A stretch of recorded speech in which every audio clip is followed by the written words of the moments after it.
초등학교부터 고등학교까지 이제 어렵지 않게 학교에서 디지털 기기를 활용한 수업을 찾아볼 수 있습니다. 실제 한국교육학술정보원이 지난해 12월에 발표된 2022 OECD 국제 학업 성취도 평가를 분석한 결과 우리나라 학생들은 학교에서 학습할 때 하루에 디지털 기기를 2.2시간 쓴다고 답했습니다. OECD 평균보다 12분 더 길었는데 주말에는 OECD 평균보다 30분 더 많이 쓰는 것으로 나타났습니다.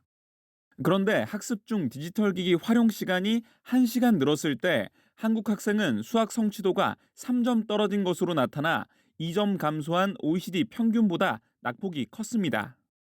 여기에 SNS와 앱 알림을 꺼둔 학생과 켜둔 학생 사이 점수 차이가 27점을 기록해 OECD 평균보다 10점가량 격차가 더 컸습니다. 전문가들은 디지털 기기가 학습에 도움을 줄 수 있다고 짚으면서도 기기를 적절하게 활용할 수 있도록 관련 교육이 필요하다고 강조합니다. 컴퓨터를 이용해서 수학을 더 잘 이해할 수 있거든요, 실은. 디지털 기기를. 그러니까 얘네들이 참지를 못하는 것도 맞아요. 디지털 기기를 잘 활용하는 어떤 방안에 대한 교육, 아니면 윤리적인 교육이라든가. 교육당국이 내년 3월부터 학교에 인공지능 디지털 교과서를 도입하기로 한 상황에서 긍정적 효과를 높이기 위한 고민이 필요하다는 지적입니다. EBS 뉴스 박광주입니다. 2025년 전면 도입되는 디지털 교과서를 먼저 활용하고 있는 시범학교.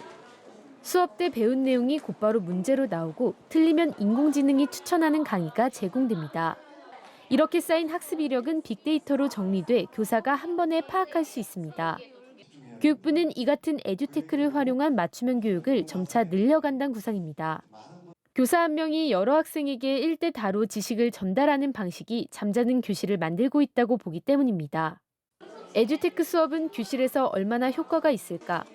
정부가 고등학생 4천여 명을 대상으로 실태 파악에 나섰습니다. 그런데 조사 결과 학생들의 수업 참여에 별다른 영향을 주지 못한 것으로 나타났습니다. 오히려 에듀테크를 활용한 수업이 강의식 수업보다 학생들의 수업 참여도가 더 낮게 나타나는 경향을 보이기도 했습니다. 대부분의 교과 수업에서 에듀테크 활용 여부는 학생들의 수업 참여에 영향을 주지 않았는데 특히 수학과 사회 수업에선 효과가 더 떨어졌습니다. 고등학교 단계에서 에듀테크 활용 수업이 학생들의 어떤 교과적인 측면에서 완전히 연결된 수준으로 발전 단계는 아닌 것 같더라고요. 우리 학생들이 얘기하는 게 이제 학원처럼 강의하는 그 소위 말하는 강의식 수업을 잘해주는 선생님이 너무 좋다 이런 부류도 분명히 있더라고요. 교사들 역시 학습 훈련이 되지 않은 학생들이 디지털 기기를 활용하게 되면 역으로 수업에 집중하지 못하는 부작용이 발생할 거란 의견이 많았습니다.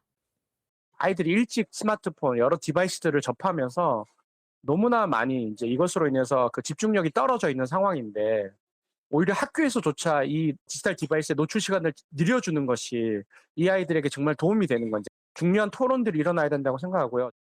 그룹별 심층 면접 결과 특히 대학 입시 제도에 많은 영향을 받는 고등학교에선 에듀테크 수업을 전면 확대하기에 무리가 있다는 목소리도 있었습니다.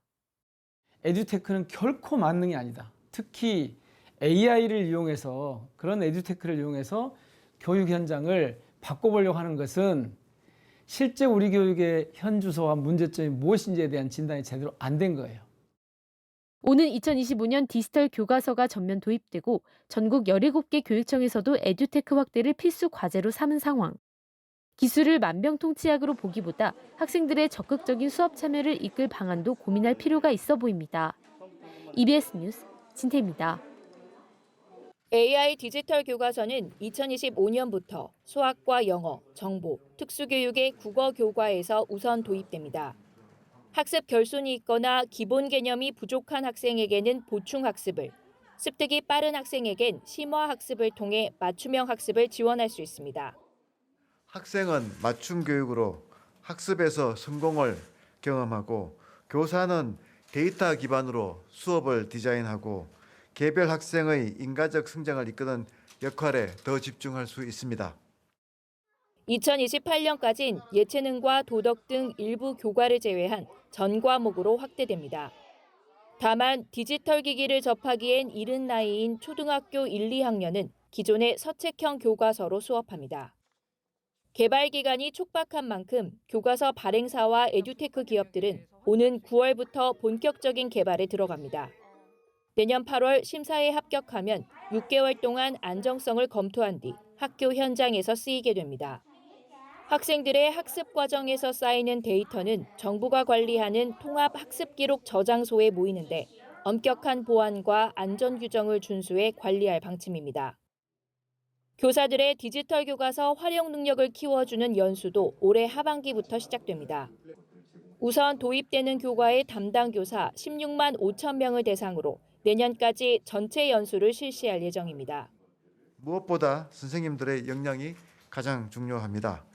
AI 디지털 교과서를 활용한 맞춤 수업, 참여 수업, 수업 역량 개발을 지원하기 위해 방학 기간 집중 연수를 실시하겠습니다.